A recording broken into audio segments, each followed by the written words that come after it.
We were allowed to do some things that broaden the Halo world to the fans. It's this generation Star Wars. We don't want our Jar Jar Binks in this game.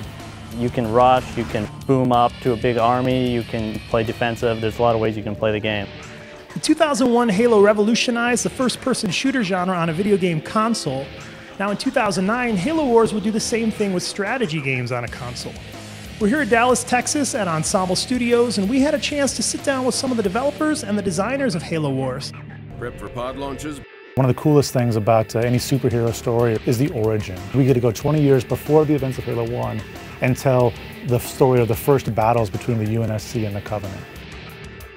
The UNSC, they're the regimented soldiers. They're the professional army. The Covenant is this ragtag, sort of loosely organized collection of alien races that don't really like each other. Covenant are they're the bad boys. So their leader powers are up close and personal. The Prophet has a cleansing beam. That's what they use to glass the planets into oblivion. The UNSC spin on the powers is much different. It's a little bit more from afar. They're sending down bombers from above. Serena, status. In Halo, the first-person shooter, you see things just from a first-person perspective, and it's like being in a canyon or a hallway and you're sort of moving from point A to point B. In Halo Wars, you're in cities and from a top-down perspective, and you see a lot more of the world. Of course, all the fan favorites like the Grunts and Brutes and Jackals, Spartans, Scorpions, Hornets from Halo 3, those are all in the game. We're establishing a strategy genre on the console.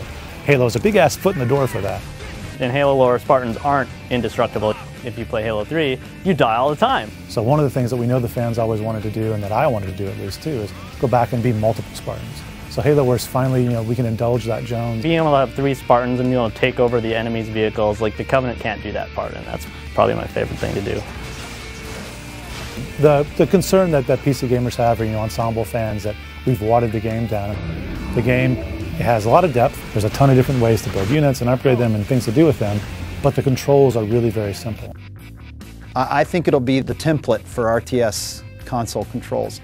It was a huge turning point when our balance guys started to get really good at the game and say, hey, I can play this game just as well, in a couple cases better than on a PC. We knew we were onto something. You're playing on the couch, and you're playing against people that have the same controls as you, sort of just like a first-person shooter. People would say the accuracy is not quite the same, but it's still just as fun. I think we're pretty good at making RTS here, and I think we tend to give people what they expect. Halo Wars has to be a lot of things. It's got to establish the strategy genre on the console. It's got to be the next great Halo game. It's also got to be just simply a good strategy game. In Halo Wars, if you don't pay attention to the battles, you are going to get your ass kicked.